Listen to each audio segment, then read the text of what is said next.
ಅದೇ ನಂದು ಎಂಟ್ರಿ ಸೀನು, statue revealing ಸೀನು. ಅದನ್ನ ನೋಡಿದಾಗ ನನಗೆ ನಾನೇ ನಂಬಕ್ಕಾಗಿಲ್ಲ ಇದು ನಾನು ಅಂತ. ಓಕೆ. ಆ ಥರ ಫೀಲ್ ಬಂತು. KGF ಅಲ್ಲಿ ಅದೊಂದು ಚಿಕ್ಕ ಕ್ಯಾರೆಕ್ಟರ್ ಇತ್ತು. ಆಮೇಲೆ ಅದು ಆಗಲಿಲ್ಲ, ಅದು ಕ್ಯಾರೆಕ್ಟರ್ ಇಲ್ದಿರ ಹೋಯ್ತದು. ಸೊ ಎಲ್ಲ ಫೈನಲ್ ಆಗ್ಬಿಟ್ಟಿತ್ತು. ನನಗೆ ಪಾತ್ರ ಇಲ್ಲ ಅಂತ ಗೊತ್ತಾಯಿತು. ಓಕೆ ಅಂದ್ಕೊಂಡು ಸುಮ್ಮನೆ ಇದ್ದೆ.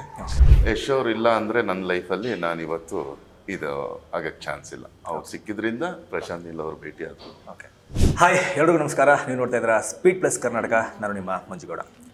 ಇವತ್ತಿನ ಈ ಇಂಟರ್ವ್ಯೂನಲ್ಲಿ ತುಂಬ ಸ್ಪೆಷಲ್ ಅತಿಥಿ ನಮ್ಮ ಜೊತೆಗಿದ್ದಾರೆ. ಅವರು ಒರಿಜಿನಲ್ ಹೆಸರು ರಾಮಚಂದ್ರ ರಾಜು. ಆ ಹೆಸರು ಕರೆದ್ರೆ ಅವರು ಯಾರೂ ಕಂಡಿಡಿಯಲ್ಲ ಯಾರು ಅಂತ ಹೇಳ್ಬಿಟ್ಟು. ಗರುಡಾರಾಮ್ ಅಂದರೆ ಗೊತ್ತಾಗುತ್ತೆ. ಸಾಲಾರ್ ಪಾರ್ಟ್ 1 ರಿಲೀಸ್ ಆದಮೇಲೆ ರುದ್ರಮನಾರ್ ಅಂದರೆ ಗೊತ್ತಾಗುತ್ತೆ. ನನ್ನ ಜೊತೆಗೆ ಗರುಡಾರಾಮ್ ಅವರು ಈ ಇಂಟರ್ವ್ಯೂನಲ್ಲಿದ್ದಾರೆ. ಸರ್, ಮೊದಲನೇದಾಗಿ ಸ್ವಾಗತ ಈ ಇಂಟರ್ವ್ಯೂ. ನಮಸ್ತೆ ಮಂಜು. ಎಸ್. ಹೇಗಿದೆ ಸರ್ ಸಾಲಾರ್ 2 ಸಕ್ಸಸ್ನ ನಂತರ ಹೇಗೆ ನಡೀತಾ ಇದ್ದಾರೆ? ಸಾಲಾರ್ 1 ಆದಮೇಲೆ ಭಾಳ ಖುಷಿ ಆಯಿತು. ದ ವೇ ಅಷ್ಟು ಸಕ್ಸಸ್ ಆಗಿರೋದಕ್ಕೆ, ಅಷ್ಟೊಂದು ಪ್ರೀತಿ ಕೊಟ್ಟಿರೋದಕ್ಕೆ. ಸಾಲಾರ್ 2ಗೆ ವೆಯ್ಟಿಂಗು ಎಲ್ಲರೂ. ಬಟ್ ಇದೇನು ಸಾಲಾರ್ 1 ನೋಡಿದ್ರು, but Salaar 2 will be next level ಇರುತ್ತೆ, ಬೇರೆಯೇ ಇರುತ್ತೆ. Yes sir. ಸರ್, ಗರುಡಾರಾಮ್ ಅವರ ಹಿನ್ನೆಲೆ ಎಷ್ಟೋ ಜನಕ್ಕೆ ಗೊತ್ತಿಲ್ಲ. ಅಂದರೆ ಯಶ್ ಅವ್ರ ಜೊತೆಗೆ ಗುರುತಿಸ್ಕೊಂಡಿದ್ರು, ಯಶ್ ಅವ್ರ ಜೊತೆಗೆ ಯಾವಾಗಲೂ ನಾವು ನೋಡ್ತಾ ಇದ್ವಿ ಗರುಡಾರಾಮ್ ಅವ್ರನ್ನ. ಸಡನ್ನಾಗಿ KGF ಅಲ್ಲಿ ವಿಲನ್ ಆಗಿ ಎಸ್ಟಾಬ್ಲಿಷ್ ಆದ್ರಿ. ಆದರೆ ಗರುಡಾರಾಮ್ ಹಿನ್ನೆಲೆ ಏನು, ಇದಕ್ಕೂ ಮುಂಚೆ ಅವ್ರು ಏನು ಮಾಡ್ತಾಯಿದ್ರು, ಎಲ್ಲಿದ್ದರು, ಅವ್ರ ಪ್ರೊಫೆಷನ್ ಏನು ಅಂತ ಯಾರಿಗೂ ಗೊತ್ತಿಲ್ಲ. ಅದ್ರ ಬಗ್ಗೆ ತಿಳಿಸ್ಕೊಡ್ಬೋದು. ಫಸ್ಟು ನಾನು ಇಲ್ಲಿ ನನ್ನ ಲೈಫಲ್ಲಿ ಫಸ್ಟು ಯಶ್ ಅವರು ಪರಿಚಯ ಆಗಿದ್ದು ನನ್ನ ಅದೃಷ್ಟನೇ. ಸ್ನೇಹಿತರಾಗಿ ಪರಿಚಯ ಆಗಿ ಒಂದು 7-8 ವರ್ಷ ಜೊತೆಗಿದ್ವಿ. ಆಗ ಅವ್ರ ಜೊತೆ ಟ್ರಾವೆಲ್ ಆಗ್ತಾಯಿದ್ದೆ. ಅದಕ್ಕೆ ಮುಂಚೆ ನಾನು ಕನ್ಸ್ಟ್ರಕ್ಷನ್ನು ಅದು ಇದು ಮಾಡ್ತಾಯಿದ್ದೆ. ಓಕೆ. ಸೊ ಅಲ್ಲಿಂದ ಪರಿಚಯ. ಇದು ಆ್ಯಕ್ಟರ್ ಆಗಬೇಕಂತ ಯಾವತ್ತೂ ನಾನು ನೆನೆಸಿದ್ದು ಅಲ್ಲ, ಕನಸಲ್ಲೂ ಈಗ ಕನಸಂತೂ ಕಾಣಿದ್ದಿಲ್ಲ ನಾನು. ಬಟ್ ಅನ್ಎಕ್ಸ್ಪೆಕ್ಟೆಡ್ ಆಗಿ ಯಶ್ ಅವ್ರ ಜೊತೆ ಇದ್ದಾಗ ಅಲ್ಲಿ ಪ್ರಶಾಂತ್ ನೀಲ್ ಅವ್ರು ಭೇಟಿಯಾಗಿ ಅವ್ರು ನನ್ನನ್ನು ನೋಡಿ ಒಂದು ಆಡಿಷನ್ಗೆ ಕರೆದು ಅಲ್ಲಿಂದ ಟ್ರಾವೆಲ್ ಆಗಿದ್ದು. ಹೇಳಬೇಕಂದ್ರೆ ಯಶ್ ಅವ್ರು ಇಲ್ಲ ಅಂದರೆ ನನ್ನ ಲೈಫಲ್ಲಿ ನಾನಿವತ್ತು ಇದು ಆಗಕ್ಕೆ ಚಾನ್ಸ್ ಇಲ್ಲ. ಅವ್ರು ಸಿಕ್ಕಿದ್ರಿಂದ ಪ್ರಶಾಂತ್ ನೀಲ್ ಅವ್ರು ಭೇಟಿ ಆದರು. ಓಕೆ. ಎಲ್ಲ ಗರುಡಾರಾಮ್ ಆಯಿತು. ಓಕೆ. ಓಕೆ. ಯಶ್ ಅವ್ರ ಭೇಟಿ ಹೇಗಾಯ್ತು ಸರ್? ಹೇಗೆ ಕಾಂಟ್ಯಾಕ್ಟ್ ಆಯಿತು? ಫಸ್ಟ್ ಯಶ್ ಅವ್ರನ್ನ ಭೇಟಿ ಮಾಡಿದ್ದು ಎಲ್ಲಿ, ನೀವು ಹೇಗೆ ಭೇಟಿ ಮಾಡಿದ್ದು? ಒಂದು ಮೊಗ್ಗಿನ ಮನಸ್ಸು ಆಗೋಗಿತ್ತು. ಅದಾದಮೇಲೆ ರಾಕಿ ಸಿನಿಮಾ ಆಲ್ಮೋಸ್ಟ್ ಮುಗಿತಾ ಬಂದಿತ್ತು. ಆವಾಗ ಒಂದು ಸಿನಿಮಾ ಮಾಡಬೇಕಂತ ಅನಿಲ್ ಡೈರೆಕ್ಟರ್ ಇದ್ದಾರಲ್ಲ, ಓಕೆ. ಓಕೆ. ರ್ಯಾಂಬೋ 2 ಇದೆಲ್ಲ ಮಾಡಿದ್ದಾರೆ. ಸೊ ಅವ್ರ ಜೊತೆ ನಾನು ಅಸಿಸ್ಟೆಂಟಾಗಿ, ಅವರು ನನ್ನ ಸ್ನೇಹಿತರೆ, ಎಲ್ಲರೂ ಸೇರ್ಕೊಂಡು ಸಿನಿಮಾ ಮಾಡೋಣ ಅಂದ್ಬಿಟ್ಟು ಯಶ್ ಅವ್ರಿಗೆ ಸಿನಿಮಾ ಮಾಡಬೇಕು ಅಂತ. ಆಗ ಅಲ್ಲಿಂದ ಪರಿಚಯ ಆಗಿದ್ದು. ಓಕೆ. ಓಕೆ ಅಂತ ಅಲ್ಲಿಂದ ಜರ್ನಿ ಸ್ಟಾರ್ಟ್ ಆಯಿತು. ಓಕೆ. ಅಂದರೆ ಯಶ್ ಅವ್ರು ಸೂಪರ್ ಸ್ಟಾರ್ ಆಗೋಕ್ಕಿಂತ ಮುಂಚೆಯಿಂದಲೂ ನೀವು ಜೊತೆಗಿದ್ದೀರಾ? ಹಾಂ, ಹೌದು. ರಾಕಿ ಸಿನಿಮಾ ಟೈಮಿಂದ ಜೊತೆಲಿದ್ದೀರಾ? ಹೌದು. ಸರ್, ಯಶ್ ಅವರು, ನಾನು ಕೇಳಿದ ಪ್ರಕಾರ ನೀವು ಅವ್ರನ್ನ ಭೇಟಿ ಆಗ್ತೀರಾ, ಒಂದಷ್ಟು ಜೊತೆಗೆ ಜರ್ನಿ ಆಗುತ್ತೆ. ಜರ್ನಿ ಎಲ್ಲ ಆದಮೇಲೆ KGF ಚಾಪ್ಟರ್ 1ಗೆ ಒಂದು ಕ್ಯಾರೆಕ್ಟರ್ನ ಹುಡುಕ್ತಾ ಇರ್ಬೇಕಾದ್ರೆ ನಿಮ್ಮನ್ನು ನೋಡಿದಾಗ ಯಶ್ ಅವರೇ ನಿಮ್ಮನ್ನು ರೆಫರ್ ಮಾಡಿದ್ದು ಅಂತ. ಒಂದು ಇದರಲ್ಲೆಲ್ಲ ಇದು ಏನಂತಾರೆ, ವರ್ಕ್ಶಾಪ್ ಎಲ್ಲ ಆಗೋಗಿತ್ತು. ಸೊ ಆಗೋಗ್ಬಿಟ್ಮೇಲೆ ಗರುಡ ಅನ್ನೋ ಪಾತ್ರಕ್ಕೆ ಯಾರು ಅಂತ ಹೇಳ್ತಾಯಿದ್ರು. ಆಗ ಪ್ರಶಾಂತ್ ನೀಲ್ ಅವ್ರು ಹೋಗಿ, ಇಲ್ಲ ರಾಮ್ ಮಾಡ್ತಾರೆ ಗರುಡಾರಾಮ್ ಅಂತ ಹೇಳಿ ತಕ್ಷಣ ಸಖತ್ ಖುಷಿ ಆಗ್ಬಿಟ್ಟು 1 ಸೆಕೆಂಡು ಇಲ್ಲ, ನಮ್ಮ ಹುಡುಗ ಮಾಡಲಿ ಅಂತ ಹೇಳಿದ್ರಂತೆ ಬಾಸ್. ಓಕೆ. ಸೊ ಅಲ್ಲಿಂದ ಅವರು ಕೊಟ್ಟಿದ್ದ, ಆಮೇಲೆ ಕರೆದ್ಬಿಟ್ಟು ನನಗೆ ಸಪೋರ್ಟ್ ಮಾಡಿದ್ದು, ಹೇಳ್ಕೊಟ್ಟಿದ್ದು, ಮತ್ತು ಹೆಂಗೆ ಕಾಣಿಸ್ಬೇಕು ಫ್ರೇಮಲ್ಲಿ ಅವರ ಇನ್ಪುಟ್ಸ್ ಎಲ್ಲ ಕೊಟ್ಟಿದ್ದು, ಅದು ನನಗೆ ಸಿಕ್ಕಾಬಳೆ ಪ್ಲಸ್ ಆಯಿತು. ಅವಾಗಿಂದನೂ ಅವ್ರು ಹಂಗೆ ಸಪೋರ್ಟಿವ್. ಈಗಲೂ ಅಷ್ಟೇ, ಸಲಾರು ರಿಲೀಸಿಗೆ ಮುಂಚೆ ಅವ್ರನ್ನ ಹೋಗಿ ಭೇಟಿ ಮಾಡಿ ಅವ್ರ ಬ್ಲೆಸ್ಸಿಂಗ್ಸ್ ತೊಗೊಂಡು ಬಂದು. ಓಕೆ. ಸೊ ಈ ಪ್ರೊಫೆಷನಿಗೆ ಬರೋದಕ್ಕೂ ಮುಂಚೆ ಯಾವ ಪ್ರೊಫೆಷನಲ್ಲಿದ್ದರು? ಕನ್ಸ್ಟ್ರಕ್ಷನ್ನಲ್ಲಿದ್ದೆ. ಓಕೆ. ನಮ್ಮ ತಂದೆ ಕಾಂಟ್ರಾಕ್ಟರು. ಸೊ ಅದೇ ನಂದು ಉದ್ಯಮ. ಓಕೆ. ಒಂದು ರೈಟ್ ಸೊಲ್ಯೂಷನ್ಸ್ ಅಂತ ಒಂದು ಕಂಪ್ನಿ ಇಟ್ಟಿದ್ದೆ. ಸೊ ಅದ್ರ ಮೂಲಕ ಕನ್ಸ್ಟ್ರಕ್ಷನ್ಸು, ಚಿಕ್ಕ ಕನ್ಸ್ಟ್ರಕ್ಷನ್ ಕಾಂಟ್ರಾಕ್ಟ್ ತೊಗೊಂಡು ಮಾಡ್ತಾಯಿದ್ದೆ ಬಿಲ್ಡಿಂಗ್ಸ್ ಎಲ್ಲ. ಓಕೆ. ಅದಾದಮೇಲೆ ಇದು ಬಂತು. ಈಗ ಫುಲ್ ಟೈಮು ಓಕೆ. ಇದರಲ್ಲೇ ಆ್ಯಕ್ಟಿಂಗ್ ಎಲ್ಲ. ಸಿನಿಮಾ ಕನ್ಸ್ಟ್ರಕ್ಷನ್ ಅಲ್ಲ, building construction cinema construction. Yes ಅಂದರೆ ಆ ಪ್ರೊಫೆಷನ್ ಕಂಪ್ಲೀಟ್ ಆಗಿ ಈಗ ಸ್ಟಾಪ್ ಮಾಡಿಬಿಟ್ಟಿದ್ದೀರಾ? ಸ್ಟಾಪ್ ಮಾಡಿಬಿಟ್ಟಿದ್ದೀನಿ. ಓಕೆ ನಮ್ಮ ಬ್ರದರ್ ಇದ್ದಾರೆ, ಅವ್ರು ಮಾಡ್ತಾ ಇದ್ದಾರೆ ಅದನ್ನು. ಓಕೆ ಇಂಟೀರಿಯರ್ಸು ಕನ್ಸ್ಟ್ರಕ್ಷನ್ ಎಲ್ಲ ಅವ್ರಿಗೆ ಕೊಟ್ಟಿದ್ದೀನಿ.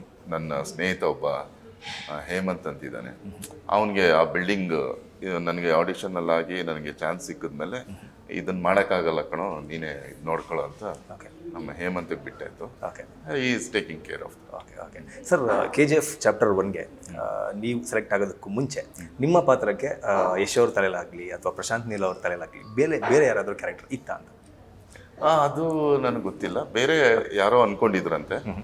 ಸೊ ಸಡನ್ನಾಗಿ ನನಗೊಂದು ಚಿಕ್ಕ ಕ್ಯಾರೆಕ್ಟರ್ ಇದ್ದಿತ್ತು KGF ಅಲ್ಲಿ, ಅದೊಂದು ಚಿಕ್ಕ ಕ್ಯಾರೆಕ್ಟರ್ ಇತ್ತು. ಆಮೇಲೆ ಅದು ಆಗಲಿಲ್ಲ, ಅದು ಕ್ಯಾರೆಕ್ಟರ್ ಇಲ್ದಿರ ಹೋಯ್ತದು. ಸೊ ಎಲ್ಲ ಫೈನಲ್ ಆಗ್ಬಿಟ್ಟಿತ್ತು. ನನಗೆ ಪಾತ್ರ ಇಲ್ಲ ಅಂತ ಗೊತ್ತಾಯಿತು. ಓಕೆ ಅಂದ್ಕೊಂಡು ಸುಮ್ಮನೆ ಇದ್ದೆ. ಈ ಗರಡ ಹಿಂಗೆ ಯಾರು ಮಾಡ್ತಾರೆ ಅನ್ನೋದು ಒಂದು ಕುತೂಹಲ ಎಲ್ಲರಿಗೂ ಇತ್ತು. ಓಕೆ ಸಡನ್ನಾಗಿ ಫೈನಲ್ಲಾಗಿ ಪ್ರಶಾಂತ್ ಸರ್ ಹೇಳಿದ್ರು, ರಾಮ್ ನೀನೇ ಮಾಡು ಅಂತ. ಓಕೆ ಹಂಗಾಯ್ತು. ಓಕೆ ಓಕೆ ಸರ್, ಅದಕ್ಕಿಂತ ಮುಂಚೆ ಯಶ್ ಅವರ ಹಲವು ಸಿನಿಮಾಗಳಲ್ಲಿ ಚಿಕ್ಕ ಚಿಕ್ಕ ಪಾತ್ರಗಳಲ್ಲಿ ಕಾಣಿಸ್ಕೊಂಡಿದ್ದನ್ನು ನಾನು ಗಮನಿಸಿದೆ. ಹಿಂದಿನ ಸಿನಿಮಾಗಳಲ್ಲಿ ಯಶ್ ಅವರ KGFಗೂ ಮುಂಚಿನ ಸಿನಿಮಾಗಳಲ್ಲಿ ಚಿಕ್ಕ ಚಿಕ್ಕ ರೋಲಲ್ಲಿ ಅಭಿನಯಿಸಿದ್ರೆ ಅವ್ರ ಜೊತೆಯಲ್ಲಿ ಇರೋವಂಥದ್ದಾಗಿರ್ಬೋದು. ಈ ನಟನೆ ಹೇಗೆ ನಿಮಗೆ ಕರಗತ ಆಯಿತು ಅಂತ? ಅದು ಗೊತ್ತಿಲ್ಲ ನನಗೆ. ನಾನು ಯಾವಾಗೂ ಯಶ್ ಅವ್ರನ್ನ ನೋಡ್ತಾ ಇದ್ದೆ, ಅವ್ರು ಹೆಂಗೆ ಆ್ಯಕ್ಟ್ ಮಾಡ್ತಾರೆ, ಎಷ್ಟು ಬೋಲ್ಡಾಗೆ, ಹೆಂಗೆ ಒಂದು ಚಿಕ್ಕ ಸೀನ್ ಇದ್ದರೂ ಬೇರೆ ಲೆವೆಲ್ ತಗೊಂಡು ಹೋಗ್ತಾರೆ ಅದನ್ನು, ಎಷ್ಟು ಇನ್ವಾಲ್ವ್ಮೆಂಟು, ಎಷ್ಟು ಡಿಸಿಪ್ಲಿನ್ಡು, ಇವೆಲ್ಲ ನೋಡ್ತಾ ಇದ್ದೆ. ಮೇ ಬಿ ಸಬ್ಕಾನ್ಷಿಯಸ್ಸಲ್ಲಿ ಅವೆಲ್ಲ ಗೊತ್ತಿರಬೇಕೇನೋ, ಒಳಗಡೆ ಅವ್ರನ್ನ ನೋಡಿ ಅದು ಈಚೆ ಬಂತು ಅಂತ. ಅಂದರೆ ಅವ್ರ ನಟನೆ ನೋಡ್ಬೇಕಾದ್ರೆ ನಿಮ್ಗೆ ಆಸೆ ಇತ್ತಾ? ಅಂದರೆ ನಾನು ನಟ ಆಗಬೇಕು? ಇಲ್ಲ Okay. ಅದೇನಿಲ್ಲ. ಓಕೆ ಅವ್ರನ್ನ ನೋಡಿ ನನಗೆಲ್ಲ ಬಂದಿರೋದು ಅನ್ಸುತ್ತೆ. ಅವ್ರ ಜೊತೇಲಿ ಇದ್ನಲ್ಲ, ಟ್ರಾವೆಲ್ ಮಾಡ್ತಾ ಅವ್ರು ಹೇಗಿರ್ತಾರೆ, ಏನು ಹೇಗೆ ಇದು ಮಾಡ್ತಾರೆ ಅಂತ ಅದ್ರಲ್ಲಿ ಒಂದು ಸ್ವಲ್ಪ ಕಲ್ತಿದ್ದೀನಿ. ಓಕೆ ಓಕೆ ಅಂದರೆ ನಟನೆಯಲ್ಲಿ ಇಂಟ್ರೆಸ್ಟೇ ಇಲ್ಲ, ನಾನು ನಟ ಆಗಬೇಕು ಅನ್ನೋದೇ ಇಲ್ಲ. ಇಲ್ಲ. ಹೀಗಿರುವಂತಹ ಗರುಡಾರಾಮ್ ಅವ್ರಿಗೆ ಸಡನ್ನಾಗಿ ಬಂದ್ಬಿಟ್ಟು KGF ಚಾಪ್ಟರ್ 1ನಲ್ಲಿ ಮೇನ್ ವಿಲನ್ ನೀವೇ, ಯಶ್ ಅವ್ರ ಮುಂದೆ ಅಬ್ಬರಿಸೋರು ನೀವೇ ಅಂತ ಹೇಳಿದಾಗ ಆ ಕ್ಷಣ ನೆನಪಿಸ್ಕೊಂಡಾಗ ಇವತ್ತಿಗೆ ಅನಿಸುತ್ತೆ ನನಗೆ. ಅದು ಅನಿಸಿದ್ದು ಸಿನಿಮಾ ಆದಮೇಲೆ, ಸಿನಿಮಾ ನೋಡಿದ್ಮೇಲೆ. ಅದಕ್ಕೆ ಮುಂಚೆ ನಾನು ಏನು ಮಾಡ್ತಾ ಇದ್ದೀನಿ ಅಂದರೆ, ನನಗೆ ಅಷ್ಟೊಂದು ಪಾತ್ರ, ಓಕೆ ಅದನ್ನು ನಾನು ಏನು ಹೇಳಿದ್ದೀನೋ ಅದನ್ನು ನೀವು ಮಾಡಬೇಕು, ಅಷ್ಟು ಮಾತ್ರ ಗೊತ್ತಿತ್ತು. ಇವಾಗ ಸಿನಿಮಾ ಆಗೋವರೆಗೂ ಯಾರು ಮೇನ್ ವಿಲ್ಲನು ಏನು ಅಂತಲೂ ಗೊತ್ತಿರಲಿಲ್ಲ. ಎಲ್ಲರದು ಮೇನ್ ಹಂಗೆ ಇತ್ತು. ಅಂದರೆ ಏನು ಹೇಳಿರಲಿಲ್ಲ ಅವ್ರು ನಿಮಗೆ? ಏನು ಹೇಳಿರಲಿಲ್ಲ, Okay. ಹಿಂಗಿರುತ್ತೆ. ಸೊ ಸಿನಿಮಾ ನೋಡೋಕೆ ಹೋಗ್ತೀವಿ, ಅವಾಗ ಸಿನಿಮಾ ನೋಡಿದ್ಮೇಲೆ ಗೊತ್ತಾಯ್ತು ನನಗೆ, ಓಹ್ ಹೌದಾ, ನನಗೆ ಅದು ಇಂಪ್ಯಾಕ್ಟ್ ಬಂತು. ಜನ ಅಷ್ಟು ಚೆನ್ನಾಗಿ ರಿಸೀವ್ ಮಾಡ್ಕೊಂಡ್ರು. ಈಗ ಎಲ್ಲರದು ಇದೆ, ಆ್ಯಂಡ್ರೂಸ್ದು ಹಂಗೆ ಇದೆ, ಅಯ್ಯಪ್ಪ ಅವ್ರದ್ದು ಇದೆ, ಸುಮಾರು ಕ್ಯಾರೆಕ್ಟರ್ಗಳ್ದೆಲ್ಲ ಹಂಗೆ ಇದೆ. ಸೊ ಆಮೇಲೆ ಅದು ನನಗೆ ಸ್ವಲ್ಪ ಜಾಸ್ತಿ ಬಂತೇನೋ ಅಷ್ಟೇ. ನಂಗೆ ಗರುಡ ಅನ್ನೋ ಪಾತ್ರ ಸ್ವಲ್ಪ ಜಾಸ್ತಿ, ಸ್ವಲ್ಪ ಅಲ್ಲ ಸರ್, ತುಂಬಾ ಚೆನ್ನಾಗಿ ರಿಸೀವ್ ಮಾಡ್ಕೊಂಡ್ರು, ಅದೊಂದು ಖುಷಿ. ಅಂದರೆ ನೀವು ನಿಮ್ಮ ಒರಿಜಿನಲ್ ನೇಮ್ನೇ ಚೇಂಜ್ ಮಾಡೋ ರೇಂಜಿಗೆ ಆ ಪಾತ್ರ ಇಂಪ್ಯಾಕ್ಟ್ ಮಾಡ್ತೀವಿ ಜನರ ಮೇಲೆ. ಹೌದು, ಅದು ತೊಗೊಂಡು ಅದು ಆ ಕ್ರೆಡಿಟ್ ಎಲ್ಲ ಪ್ರಶಾಂತ್ ನೀಲ್ ಅವ್ರಿಗೆ ಹೋಗ್ಬೇಕು. ಅವರು ದ ವೇ ನನ್ನನ್ನು ತೋರಿಸಿರೋದು, ಸಿನಿಮಾಲಿ ಅಷ್ಟೊಂದು ಇಂಟೆನ್ಸಿವ್ ಕ್ಯಾರೆಕ್ಟರ್ ಕೊಟ್ಟರು, ಅದು ಜನಕ್ಕೆ ಭಾಳ ರಿಸೀವ್ ಮಾಡಿದ್ರು. ಓಕೆ, ಏನಾದರೂ ನಟನೆಗೆ ತರಬೇತಿ ಆ ಥರದ್ದು ಏನಾದರೂ ಕೊಟ್ಟರಾ ಸರ್ ಪಾತ್ರಕ್ಕೆ? ವರ್ಕ್ಶಾಪ್ ಮಾಡಿದ್ವಿ, ಅದರಲ್ಲಿ ಹೇಳ್ಕೊಡ್ತಾ ಇದ್ರು ಪ್ರಶಾಂತ್, ಹಿಂಗೆ ಬರಬೇಕು, ಹಿಂಗೆ ಅಂತ. ಸೊ ಅದನ್ನೇ ಫಾಲೋ ಮಾಡಿಕೊಂಡು ಅದೇ ನಮಗೆ ಟ್ರೈನಿಂಗ್. ಓಕೆ, ಇನ್ನು KGF ಅಲ್ಲಿ ಸಾಕಷ್ಟು ಮೈ ರೋಮಾಂಚನ ಆಗುವಂಥ ಸೀನ್ಗಳಿದ್ದಾವೆ. ಅದರಲ್ಲಿ ನಿಮ್ಮದು ಸ್ಟ್ಯಾಚ್ಯೂ ಮೇಲೆ ಬಟ್ಟೆ ತೆಗೆದಾಗಿರ್ಬೋದು, ಅವ್ರ ಮುಂದೆ ನಿಂತ್ಕೊಂಡು ನೀವು ಅಬ್ಬರಿಸುವಂಥ ಸೀನ್ಗಳಾಗಿರ್ಬೋದು, ಕೊನೆಯಲ್ಲಿ ಮಾರಿ ಮುಂದೆ ಆ ಸೀನ್ಗಳಾಗಿರ್ಬೋದು, ಆ ಸೀನ್ಗಳನ್ನೆಲ್ಲ ನೋಡಿದಾಗ ನಿಮ್ಗೇನು ಅನಿಸುತ್ತೆ? ನಿಮಗೆ ಫೇವ್ರೆಟ್ ಸೀನ್ ಯಾವುದು? ಅಂದರೆ ನಿಮಗೆ ವಾವ್ ಅಂತ ನಿಮ್ಮನ್ನು ನೋಡಿದಾಗ ಅನಿಸಿದ್ದು ಯಾವುದು ನೆನೆಸ್ಕೊಳ್ಳೋದಾದ್ರೆ ಇವತ್ತು? ಅದೇ ನಂದು ಎಂಟ್ರಿ ಸೀನು, ಸ್ಟ್ಯಾಚ್ಯೂ ರಿವೀಲಿಂಗ್ ಸೀನು.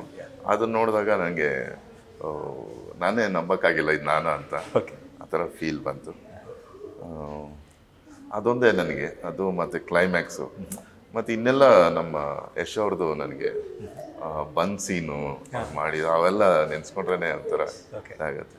ಓಕೆ ಓಕೆ KGF ಅಲ್ಲಿ ಸಿನಿಮಾ ಜೊತೆಗೆ ಮತ್ತೊಂದು ಟ್ರೆಂಡ್ ಆಯಿತು.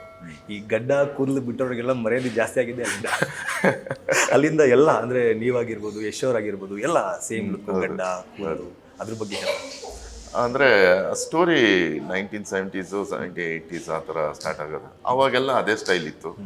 ಅವಾಗೆಲ್ಲ ದಾಡಿಗಳು ಬಿಡ್ತಾಯಿದ್ರು, ಬೆಲ್ ಬಟನ್ ಪ್ಯಾಂಟು ಎಲ್ಲ, ಡ್ರೆಸ್ಸಿಂಗ್ ಎಲ್ಲ ಆ ಥರ ಇತ್ತು. ಬಾಡಿ ಲ್ಯಾಂಗ್ವೇಜ್ ಎಲ್ಲ ಹಾಗೆ ಇರೋದ್ರಿಂದ ಸೇಮ್ ಅದೇ ಮ್ಯಾನರಿಸಮು, ಅದೇ ಕಾಸ್ಟ್ಯೂಮ್ಸು, ಅದನ್ನೇ ಇದಾಯಿತು. ಬಟ್ ಈ ಲೆವೆಲ್ ಟ್ರೆಂಡ್ ಆಗುತ್ತೆ ಅಂತ ನಾವು ಅನ್ಕೊಂಡಿರ್ಲಿಲ್ಲ. ಇವತ್ತಿಗೂ ಕೂಡ ಅದೇ ಲುಕ್ಕಲ್ಲಿ ಇದ್ದೀರಾ?